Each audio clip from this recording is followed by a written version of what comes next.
ప్రభుత్వ డిగ్రీ కళాశాల నేలకొండపల్లి కాకతీయ యూనివర్సిటీ వారి డిగ్రీ సెమిస్టర్ 2, 4 మరియు 6 పరీక్ష ఫీజు నోటిఫికేషన్ వెలువడినది.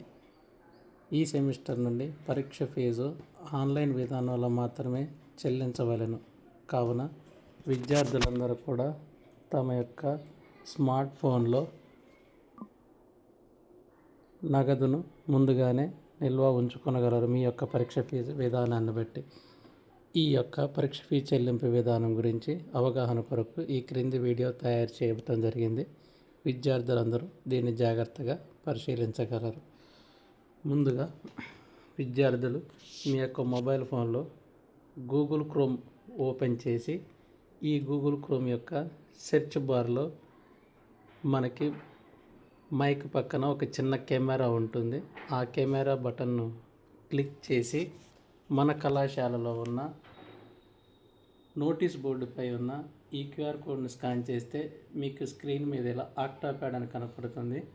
దాన్ని మీ యొక్క ఫింగర్తో టచ్ చేసిన ఎడల పరీక్ష ఫీజు యొక్క చెల్లింపు వెబ్సైట్లోకి వెళుతుంది.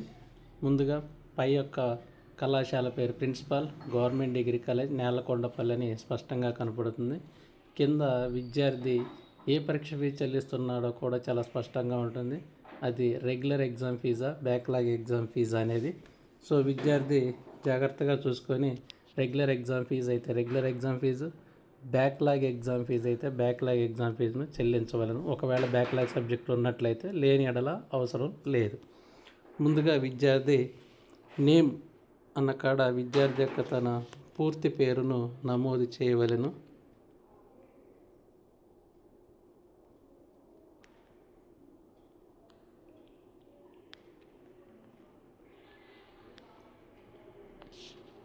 అనంతరం విద్యార్థి యొక్క మెయిల్ ఐడిని ఫిల్ చేయవలను. ఇక్కడ విద్యార్థులు జాగ్రత్తగా గమనించవలసిన అంశము దోస్త్ ఐడి లేదా హాల్ టికెట్ నెంబర్ లేదా రోల్ నెంబర్ అని ఉంటుంది. తప్పనిసరిగా విద్యార్థి తన యొక్క డిగ్రీ హాల్ టికెట్ నెంబర్ను నమోదు చేయవలెను.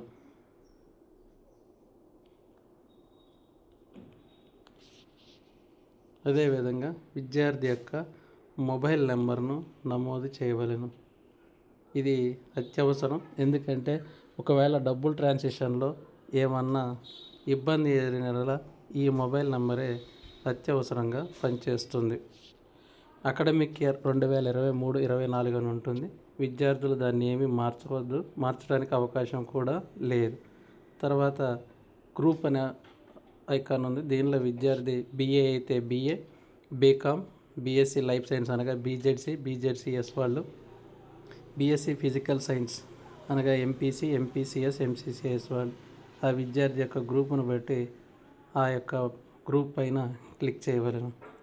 అనంతరం విద్యార్థి ఏ ఇయర్ చదువుతున్నాడు, ప్రథమ సంవత్సరం విద్యార్థి, ద్వితీయ సంవత్సరం విద్యార్థి, తృతీయ సంవత్సరం విద్యార్థి, ఆ గ్రూప్ను బట్టి విద్యార్థి తన గ్రూప్ను సెలెక్ట్ చేసుకోవాలి. తర్వాత విద్యార్థి ప్రస్తుతం మనకు 2, 4, 6 కాబట్టి ఈ సెమిస్టర్లో విద్యార్థి ఏ సెమిస్టర్ చదువుతున్నాడో ఆ సెమిస్టర్ని ఎంచుకొనవలెను. అనంతరం విద్యార్థి యొక్క కోర్స్ అంటే అతను డిగ్రీలో ఏ గ్రూప్ తీసుకున్నాడు. ఉదాహరణకు BZC అయితే BZC అని, బీకామ్ CA అయితే బీకామ్ CA, BA అయితే BA HEP, HECA, HPCA, MPC, MPCS, MCCS ఇలా గ్రూప్ను మెన్షన్ చేయాలి. అదేవిధంగా ఫీజు కేటగిరీ అని ఉంటుంది. దాన్ని ఏమీ మార్చవద్దు, అది అలాగే లాగిన్ అయి ఉంటుంది.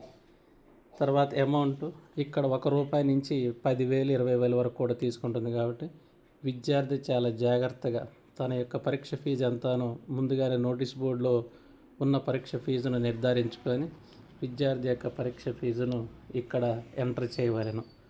అనంతరం ఇక్కడ క్యాన్సిల్ మరియు పే ఆన్లైన్ అనే 2 ఆప్షన్లు కనపడుతున్నాయి. బ్లూ కలర్లో ఉన్న పే ఆన్లైన్ను మనం క్లిక్ చేయవలెను. అనంతరం మనకు ఈ పే ఆన్లైన్ నుండి పేమెంట్ అనే ఆప్షన్ వస్తుంది. Application ID number, payment, INR ఇది ఇలానే ఉంటుంది. ఇందులో ఏమీ మనం కొట్టవలసిన పని లేదు. ఇది వచ్చిన వెంటనే కింద మేక్ పేమెంట్ అనే ఆప్షన్ బ్లూ కలర్లో ఉంది. దాన్ని నొక్కవలెను. అనంతరం మనకి ఆన్లైన్ పే విధానంలో మన యొక్క పరీక్ష ఫీజు వివరాలు స్పష్టంగా చూపిస్తుంది. తర్వాత క్రెడిట్ కార్డు ఉంటుంది. దీన్ని విద్యార్థులు ఏమీ చూడవలసిన అవసరం లేదు. అంటే దీన్ని కార్డు ఉన్నా లేకపోయినా మనకు అంత ఇబ్బంది లేదు.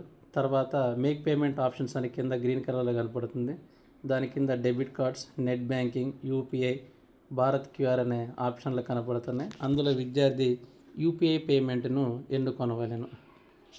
విద్యార్థి యూపీఐ పేమెంట్ ఎన్నుకున్న తర్వాత ఇందులో 2 కనపడుతున్నాయి. Pay by any UPI app or enter your UPI ID or mobile number.